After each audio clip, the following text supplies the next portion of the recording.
നമസ്കാരം. Spiritual guidance സൊസൈറ്റിയുടെ ഏറ്റവും പുതിയ വീഡിയോയിലേക്ക് ഏവർക്കും സ്വാഗതം. ശരയോഗയെക്കുറിച്ചുള്ള ഒരു വീഡിയോ നമ്മൾ കുറച്ച് ദിവസം മുന്നേ ചെയ്തിരുന്നു.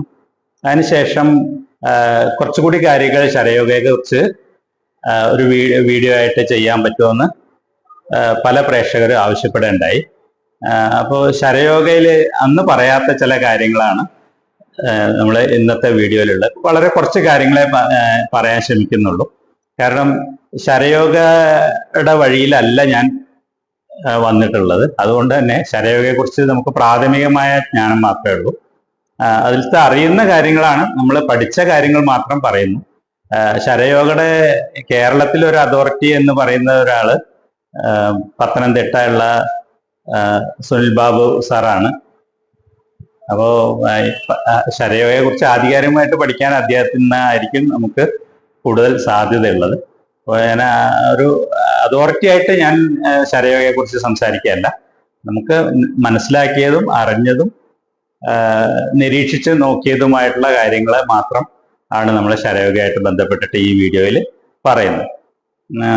അതുപോലെ വേറൊരു ചോദ്യം ഇതുപോലെ പ്രേക്ഷകരുടെ ഇടയിൽ നിന്നുണ്ടായത് ഉത്തരായനം ദക്ഷിണായനം. ഈ യോഗശാസ്ത്രത്തില് ഉത്തരായനം, ഇപ്പൊ ഭീഷ്മർ ഉത്തരായനം കാത്തു കിടന്നു എന്ന് പറയുന്നുണ്ട്. അപ്പൊ എന്താണ് ഈ ഉത്തരായനം? അപ്പൊ ദക്ഷിണായനം എന്താണ്? ഉത്തരായനവും ദക്ഷിണായനവും നമ്മുടെ പ്രകൃതിയിലുണ്ട്. സൂര്യൻ ദക്ഷിണ ധ്രുവത്തിലേക്ക് സഞ്ചരിക്കുന്ന സമയത്തെയാണ് നമ്മൾ ദക്ഷിണായന കാലം എന്ന് പറയുന്നത്. സൂര്യൻ ഭൂമധ്യരേഖയ്ക്ക് വടക്കോട്ട് സഞ്ചരിക്കുന്നതിനെയാണ് നമ്മൾ ഉത്തരായന കാലം എന്ന് പറയുന്നത്. പക്ഷെ യോഗശാസ്ത്രത്തിൽ ആ ഉത്തരായനവും ദക്ഷിണായനവും അല്ല ഉദ്ദേശിക്കുന്നത്. അപ്പോൾ സാധാരണ എല്ലാവരും മനസ്സിലാക്കിയിരിക്കുന്ന അങ്ങനെയാണ്. ഭീഷ്മാചാര്യര് യുദ്ധത്തില് മുറിവേറ്റ ഭീഷ്മാചാര്യര് മരണം സ്വയം അദ്ദേഹം തന്നെ എന്താണ് പറയുക, സ്വന്തം ഇഷ്ടപ്രകാരം മരിക്കാനുള്ള വരം വാങ്ങിച്ച ആളാണ്. തൻ്റെ മരണം എപ്പോഴാണെന്ന് സ്വയം നിശ്ചയിക്കാനുള്ള അധികാരം അല്ലെങ്കിൽ ആ ശേഷിയുള്ള ആളാണ്. ആ അഭീഷ്ടസിദ്ധി നേടിയ ആളാണ്. സ്വച്ഛന്ത മൃത്യു എന്നാണ് അതിനെ പറയുക. അവനവന്റെ മരണം എപ്പോഴാണോ ആ സമയത്ത്, ആഗ്രഹിക്കുന്ന സമയത്ത് നമുക്ക് മരിക്കാനുള്ള ആ ശേഷി, അത് പിന്നെ യോഗയിൽ നമ്മൾ നേടുന്ന ഒരു ശേഷി തന്നെയാണ്. യോഗയുടെ അഡ്വാൻസ്ഡ് സ്റ്റേജിൽ, സമാധിയുടെ വളരെ ഉന്നതമായ അവസ്ഥയിൽ നമുക്ക് തന്നെ നമ്മളുടെ ആത്മാവിനെ ശരീരത്തിൽ നിന്ന് വേർപെടുത്തി നമ്മൾക്ക് ഈ ശൂന്യതയിൽ ലയിക്കാം, ഈ നമ്മളുടെ ആദിമമായ ആ സോഴ്സിൽ ലയിക്കാം. ഇതിനെയാണ് നമ്മൾ സ്വച്ഛന്ത മൃത്യു എന്ന് പറയുന്നത്. സമാധിയുടെ ഒരു സ്റ്റേജാണ്. അപ്പോൾ അത്തരത്തിലുള്ള ഒരു അവസ്ഥ നേടിയ ആളാണ് ഭീഷ്മാചാര്യർ എന്നാണ് നമ്മളതിൽ മനസ്സിലാക്കേണ്ടത്. അപ്പോൾ ഉത്തരായനം കാത്തു കിടന്നു എന്ന് പറഞ്ഞാൽ, അപ്പോൾ സൂര്യൻ ദക്ഷിണായനത്തിലായിരുന്നു, അത് കഴിഞ്ഞിട്ട് ഉത്തരായനം വരുന്നത് വരെ, അതായത് സൂര്യൻ വടക്കോട്ട് നീങ്ങുന്നത് വരെ കാത്തു കിടന്നു എന്നാണ് ഉദ്ദേശിക്കുന്നത് എന്നാണ് സാധാരണ നിലയിൽ മനസ്സിലാക്കുക. പക്ഷെ അങ്ങനെയല്ല. അങ്ങനെ മാസങ്ങളോളം ശരശയ്യയിൽ കിടന്നിട്ടല്ല ഭീഷ്മാചാര്യര് മരിച്ചിട്ടുള്ളത്. ഈ ഉത്തരായനവും ദക്ഷിണായനം എന്ന് പറയുന്നത് നമ്മളുടെ ശ്വാസത്തില് നിത്യവും സംഭവിക്കുന്ന കാര്യങ്ങളാണ്. അത് മുമ്പൊരു വീഡിയോയിൽ ഞാൻ സൂചിപ്പിച്ചിട്ടുണ്ടായിരുന്നു. നമ്മൾ ഒരേ സമയം നമ്മളുടെ ഏതെങ്കിലും ഒരു നാസാരന്ധ്രമാണ് പൂർണ്ണമായി പ്രവർത്തനക്ഷമമാവുള്ളൂ. അത് നമ്മൾ ഓരോ മൂക്കായിട്ട് അടച്ചു പിടിച്ച് ശ്വാസം ശ്വസിച്ചു നോക്കിയാൽ നിങ്ങൾക്ക് അറിയാവുന്നതാണ്, ഒരു നാസാരന്ധ്രം കൂടുതൽ തുറന്നിരിക്കും. അപ്പൊ അതിനർത്ഥം പ്രാണൻ സഞ്ചരിക്കുന്നത് ആ നാസാരന്ധ്രത്തിലൂടെയാണ്, അല്ലെങ്കിൽ അതുമായി ബന്ധപ്പെട്ട നാഡിയിലൂടെയാണ്. ഇപ്പോൾ വലത് നാസാരന്ധ്രത്തിലൂടെയാണ് ശ്വാസം വളരെ സുഗമമായി നടക്കുന്നതെങ്കിൽ നമ്മളുടെ പിംഗള നാഡി ഉണർന്നിരിക്കുന്ന സമയമാണ്. അല്ലെങ്കിൽ സുഷുമ്നയുടെ വലതുഭാഗത്തുള്ള പിംഗളയിലൂടെയാണ് ഇപ്പോൾ പ്രാണൻ സഞ്ചരിച്ചുകൊണ്ടിരിക്കുന്നത്. അത് ശരീരത്തിൽ ഉഷ്ണം ഉൽപ്പാദിപ്പിക്കുന്ന നാഡിയാണ്. അതിലൂടെ ശ്വാസം സഞ്ചരിക്കുമ്പോൾ ശരീരത്തിൽ ചൂട് ഉൽപ്പാദിപ്പിക്കുന്ന സമയമാണ്. എന്നാൽ ചില സമയത്ത് ചില ആളുകളുടെ ഇടത് നാസാരന്ധ്രമായിരിക്കും കൂടുതൽ തുറന്നിരിക്കുന്നത്. അതിനർത്ഥം അവരുടെ ഇടനാഡിയാണ് ഇടനാടിയിലൂടെയാണ് പ്രാണൻ പ്രവഹിച്ചുകൊണ്ടിരിക്കുന്നത് എന്നുള്ളതാണ്, പ്രാണശക്തി പ്രവഹിച്ചുകൊണ്ടിരിക്കുന്നത് എന്നുള്ളതാണ്. അപ്പോൾ അത് ശരീരത്തെ തണുപ്പിക്കുന്ന നാഡിയാണ്. ഇപ്പൊ വലതുഭാഗം ചൂട്, ഇടതുഭാഗം തണുപ്പ്, ഇങ്ങനെയാണ് നമ്മളുടെ ശരീരം ചൂടും തണുപ്പും ബാലൻസ് ചെയ്യുന്നത്. അല്ലെങ്കിൽ ഇടനാടിയും പിംഗളനാടിയിലൂടെയും ശ്വാസം അങ്ങോട്ടും ഇങ്ങോട്ടും മാറി മാറി വരും. ഇത് ഏകദേശം 2.5 നാഴിക സമയം, അതായത് 1 മണിക്കൂറാണ്. ഏകദേശം 1 മണിക്കൂർ സമയം ഒരു നാസാരന്ധ്രം തുറന്നിരുന്നാൽ അടുത്ത 1 മണിക്കൂറിൽ മറ്റേ നാസാരന്ധ്രമായിരിക്കും തുറന്നിരിക്കുക. അത് ആരോഗ്യമുള്ള ഒരാളിൽ, മറ്റ് അസുഖങ്ങളൊന്നും ഇല്ലാത്ത സമയത്ത്, കൃത്യമായിട്ടുള്ള മാനസിക ആരോഗ്യം കൂടിയുള്ള ആളാണെങ്കിൽ ഇദ്ദേഹത്തില് ആ ശരീരത്തിൽ ഓരോ മണിക്കൂർ ഇടവിട്ട് ശ്വാസം ഷിഫ്റ്റ് ചെയ്തുകൊണ്ടിരിക്കും. 1 മണിക്കൂർ വലതു നാസാരന്ധ്രത്തിലൂടെ ആണെങ്കിൽ 1 മണിക്കൂർ ഇടതു നാസാരന്ധ്രത്തിലൂടെ ശ്വാസം ഇടതു നാഡിയിലൂടെ ശ്വാസം പ്രവഹിക്കും. അതിൽ 1 മണിക്കൂർ വലതു നാസാരന്ധ്രം തുറന്നിരുന്നാൽ അടുത്ത 1 മണിക്കൂർ ഇടതു നാസാരന്ധ്രമായിരിക്കും തുറന്നിരിക്കുക. ഇതില് വലതു നാസാരന്ധ്രം തുറന്നിരിക്കുന്ന സമയത്തെയാണ് നമ്മൾ ഉത്തരായന കാലം എന്ന് പറയുന്നത്. ഇടതു നാസാരന്ധ്രം തുറന്നിരിക്കുന്ന സമയമാണ് ദക്ഷിണായന കാലം. ഇതില് യോഗ വിദ്യയെ സംബന്ധിച്ചിടത്തോളം ഇതിന് വലിയ പ്രാധാന്യമുണ്ട്.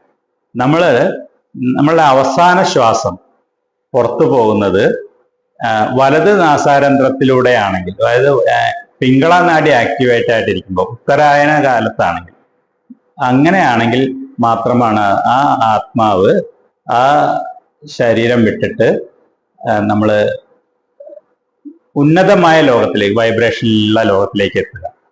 ഉയർന്ന വൈബ്രേഷനുള്ള ലോകങ്ങളിലേക്ക് ഈ ആത്മാവ് എത്തുന്നത് വലത് നാസാരന്ധ്രം ആക്റ്റീവ് ആയിരിക്കുന്ന സമയത്ത് ശരീരം വിട്ട് ആത്മാവ് പുറത്തെത്തുമ്പോഴാണ്. ഇടത് നാസാരന്ധ്രം ആക്റ്റീവ് ആയിരിക്കുമ്പോഴാണ് ഒരാളുടെ അവസാന ശ്വാസം പുറത്തു പോകുന്നതെങ്കിൽ അവരെത്തിപ്പെടുന്നത് പിതൃലോകത്തായിരിക്കും. ഇതിനു മുമ്പ് മരിച്ചുപോയ നമ്മുടെ ആളുകളുടെ സാധാരണ ആത്മാക്കളൊക്കെ തങ്ങി നിൽക്കുന്ന ആ വൈബ്രേഷനുള്ള ലോകത്തായിരിക്കും. അത് കുറച്ച് കൂടി താഴ്ന്ന തലമാണ്, ജനിമൃതികൾ വീണ്ടും ആവർത്തിക്കുന്ന തലമാണ്. അവിടെ ആ പിതൃലോകത്തെ എത്തിച്ചെന്ന് വീണ്ടും ഈ കഷ്ടതകളൊക്കെ അനുഭവിക്കാൻ തിരിച്ച് ഭൂമിയിലേക്ക് വരാൻ ആഗ്രഹിക്കാത്ത ആളുകളാണ് വലതു നാസാരന്ധ്രം തുറന്നിരിക്കുമ്പോൾ, അതായത് ഉത്തരായന കാലത്ത് ശരീരത്തിൽ നിന്ന് വെളിയിൽ ആത്മാവിനെ എടുക്കാൻ ശ്രമിക്കുന്നത്. അപ്പോ ഭീഷ്മാചാര്യര് സ്വച്ഛന്ത മൃത്യുവായതുകൊണ്ട് ഈ സമാധി വിദ്യ അദ്ദേഹത്തിന് ചെയ്യാൻ അറിയാം. ആ സമാധിയിൽ എത്തുന്ന ഈ ദേഹമുക്തി പ്രാപിക്കാനുള്ള വിദ്യ അദ്ദേഹത്തിന് അറിയാവുന്നതുകൊണ്ടാണ് ഈ വലതു നാസാരന്ധ്രം തുറക്കുന്നത് വരെ അദ്ദേഹം വെയിറ്റ് ചെയ്തു എന്നുള്ളതാണ്. ആ 1 മണിക്കൂർ സമയം അദ്ദേഹം വെയിറ്റ് ചെയ്തിട്ട് ശരീരത്തെ, ആത്മാവിനെ പുറത്തെടുത്ത് സമാധിയായി ദേഹമുക്തി കൈവരിച്ചു എന്നാണ് നമ്മൾ അതെന്ന് മനസ്സിലാക്കേണ്ടത്. അപ്പൊ ഉത്തരായനം എന്ന് പറയുന്നത് വലത് നാസാരന്ധ്രത്തിലൂടെ ശ്വാസം ഓടുന്ന സമയമാണ്, അല്ലെങ്കിൽ പിംഗളനാഡിയിലൂടെ ഓടുന്ന സമയമാണ്. അപ്പൊ ഏകദേശം 1 മണിക്കൂറോളമായിരിക്കണം ഭീഷ്മാചാര്യര് മരണത്തിന് വേണ്ടി കാത്തിരുന്നത് പരമാവധി. ഇതാണ് യോഗശാസ്ത്ര പ്രകാരമുള്ള ഉത്തരായനവും ദക്ഷിണായനവും. ഇത് ശരയോഗയുമായി ബന്ധപ്പെട്ടതാണ്. ശരയോഗ എന്ന് പറഞ്ഞാൽ പ്രത്യേകമായിട്ടൊരു യോഗ മാർഗമൊന്നുമല്ല. അത് നമ്മളുടെ ശ്വാസം, ശരം എന്ന് പറഞ്ഞാൽ ശ്വാസം തന്നെയാണ്. ഈ ശ്വാസത്തിന്റെ ഈ രഹസ്യങ്ങൾ ക്രോഡീകരിച്ചിട്ടുള്ള, അത് വളരെ ആഴത്തിൽ മനസ്സിലാക്കി അതിനെ ചിട്ടപ്പെടുത്തി ക്രോഡീകരിച്ചിട്ടുള്ള യോഗശാസ്ത്ര മാർഗമാണ് ശരയോഗ എന്ന് പറയുന്നത്. അതിനെ പ്രായോഗിക ജീവിതത്തിന് ഉപയോഗപ്പെടുത്താൻ കൂടി കഴിയുന്ന രീതിയിൽ ആ സിദ്ധാന്തങ്ങളായിട്ട് രേഖപ്പെടുത്തിയിട്ടുള്ളതാണ് ശരയോഗം. അതിലും ചെയ്യുന്ന പ്രാണായാമം എന്ന് പറയുന്നത് മറ്റ് പ്രാണായാമങ്ങൾ തന്നെയാണ്. മറ്റേതൊരു യോഗ പാന്താവിലും ഉപയോഗിക്കുന്ന പ്രാണായാമങ്ങൾ തന്നെയാണ് ശരയോഗയിലും ഉപയോഗിക്കുന്നത്. പക്ഷെ അവിടെ പ്രാക്ടിക്കലായിട്ടുള്ള കുറെ നിത്യജീവിതത്തിൽ പ്രാക്ടിക്കലായിട്ടുള്ള പല കാര്യങ്ങൾക്കും ശ്വാസത്തെ ഉപയോഗപ്പെടുത്തുന്നുണ്ട്. അതിന്റെ തത്വശാസ്ത്രം ശരയോഗയിൽ കൃത്യമായി രേഖപ്പെടുത്തി വെച്ചിട്ടുണ്ടെന്നുള്ളതാണ്. അതിന് ഇന്ന് കേരളത്തിലെ ഒരു അതോറിറ്റി ആയിട്ട് ഞാൻ മനസ്സിലാക്കുന്നത് പത്തനംതിട്ട ഉള്ള സുനിൽ ബാബു സാറാണ്. അപ്പോൾ ശരയോഗയെ കുറിച്ച് കൂടുതൽ അറിയാൻ നിങ്ങൾക്ക് അവിടെ സമീപിക്കാവുന്നതാണ്, അദ്ദേഹത്തെ സമീപിക്കാവുന്നതാണ്. ഇതിപ്പോ അങ്ങനെ ഒരു പ്രൊമോഷൻ ക്ലാസ് അല്ല, ഞാൻ സാന്ദർഭികമായി പറഞ്ഞു എന്ന് മാത്രം. ഇനി ശരയോഗയെ കുറിച്ചുള്ള കുറച്ച് കാര്യങ്ങൾ അതിലത്തെ സിദ്ധാന്തങ്ങളുമായി ബന്ധപ്പെട്ട്. അപ്പൊ നമ്മൾ രാവിലെ ഉണർന്നെഴുന്നേൽക്കുമ്പോൾ ഓരോ ദിവസവും ഏത് നാസാരന്ധ്രമാണ് തുറന്നിരിക്കേണ്ടത് എന്നുള്ളതിന്റെ ഒരു കൃത്യമായൊരു കണക്കുണ്ട്. അത് ഈ ശരയോഗയിൽ നിന്ന് ലഭിക്കുന്നതാണ്. നമ്മൾ ഉണരുന്ന സമയത്ത് തിങ്കളാഴ്ച ഏത് നാസിക തുറന്നിരിക്കണം? ആരോഗ്യമുള്ള ഒരു ശരീരമാണെങ്കിൽ അതിൽ ഏത് നാസികയാണ് തിങ്കളാഴ്ച രാവിലെ എഴുന്നേൽക്കുമ്പോൾ തുറന്നിരിക്കേണ്ടത്? ചൊവ്വാഴ്ച ഏതാണ്? അതിനൊക്കെ ഒരു കണക്കുണ്ട്.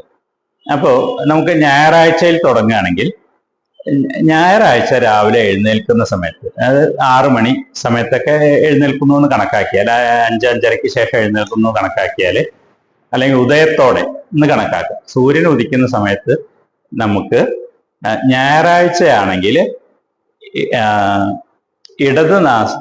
വലത് നാസാരന്ധ്രമാണ് തുറന്നിരിക്കേണ്ടത്. ഞായറാഴ്ച വലത്, തിങ്കളാഴ്ച ഇടത് നാസാരന്ധ്രമായിരിക്കും. ഉണർന്ന് നിൽക്കുന്ന സമയത്ത് ശ്വാസം അതിലൂടെ ആയിരിക്കണം പോയിക്കൊണ്ടിരിക്കുന്നത്, ശരം അതിലൂടെ ഓടണം. ഞായറാഴ്ച വലത്, തിങ്കളാഴ്ച ഇടത്, ചൊവ്വാഴ്ച വീണ്ടും വലത്, ബുധനാഴ്ച ഇടത്. അപ്പോൾ ഞായർ മുതൽ ബുധൻ വരെ ഒരു തെറ്റുമില്ല. വലത് ഇടത് വലത് ഇടത്. ഞായർ വലത്, തിങ്കൾ ഇടത്, ചൊവ്വ വലത്, ബുധൻ ഇടത്. വ്യാഴാഴ്ച വരുമ്പോ ഒരേപോലെയല്ല. നമ്മൾ വെളുത്ത പക്ഷത്തിലാണെങ്കിൽ, അതായത് കറുത്തവാവ് കഴിഞ്ഞിട്ടുള്ള ദിവസങ്ങളിൽ ആണെങ്കിൽ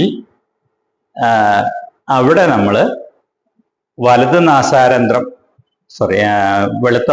കറുത്തവാവ് കഴിഞ്ഞിട്ടുള്ള സമയമാണെങ്കിൽ ഇടത് നാസാരന്ധ്രമായിരിക്കും തുറന്നിട്ടുണ്ടാവുക.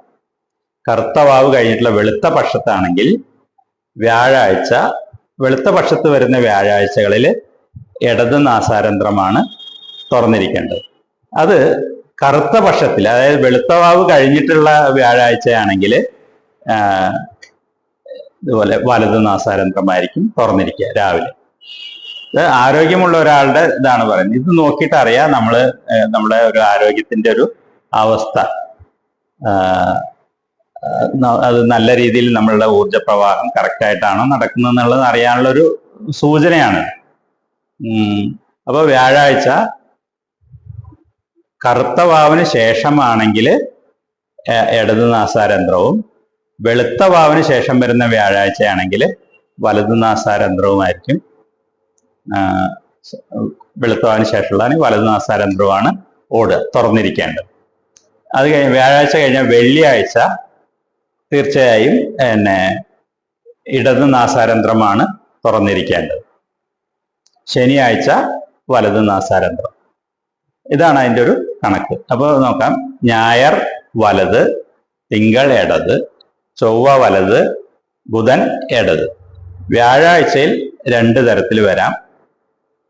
വെളുത്ത പക്ഷത്തിലാണെങ്കിൽ ഇടതും, കറുത്ത പക്ഷത്തിലാണെങ്കിൽ വലതും. ശനിയാഴ്ച വെള്ളിയാഴ്ച ഇടത്, ശനിയാഴ്ച വലത്. ഇങ്ങനെയാണ് നാസാരന്ധ്രങ്ങൾ തുറക്കുകയും അടഞ്ഞിരിക്കുകയും ചെയ്യുന്നു. ഇത് നമുക്ക് രാവിലെ എണീച്ച് നോക്കിയാൽ ഇത് കറക്റ്റായിട്ടാണോ ശരം ഓടുന്നതെന്ന് നമുക്ക് മനസ്സിലാക്കാൻ കഴിയും. ഇത്തരത്തിൽ നമുക്ക് നമ്മളുടെ ഒരു ആരോഗ്യസ്ഥിതിയെക്കുറിച്ച് അറിവ് കിട്ടും. ഇതിൽ തന്നെ ഈ വാവ് കഴിഞ്ഞിട്ട് വരുന്ന വാവിന്റെ തൊട്ട് തലേ ദിവസവും വാവ് ദിവസവും അതിന്റെ അടുത്ത ദിവസവും ഈ ശരം ഈ ക്രമത്തിലായിരിക്കില്ല പോവുക. അത് കുറച്ചുകൂടി ആഴത്തിലുള്ള ഒരു സയൻസാണ്.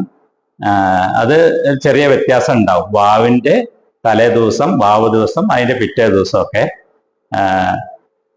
ചന്ദ്രന് ശക്തിയുള്ള സമയം, അതായത് വെളുത്ത വാവിന്റെ മുന്നേയും വെളുത്തവാവ് ദിവസവും വെളുത്തവാവിന്റെ പിറ്റേ ദിവസമൊക്കെ ഈ 3 ദിവസങ്ങളിൽ, അത് ഏത് ദിവസമാണെങ്കിലും തിങ്കളാഴ്ച ആയാലും ചൊവ്വാഴ്ച ആയാലും ഒക്കെ വെളുത്തവാവുമായിട്ട് ബന്ധപ്പെട്ടുള്ള സമയത്ത് ഇടത് നാസാരന്ധ്രമായിരിക്കും ആദ്യത്തെ തുറന്നിട്ടുണ്ടാവുക.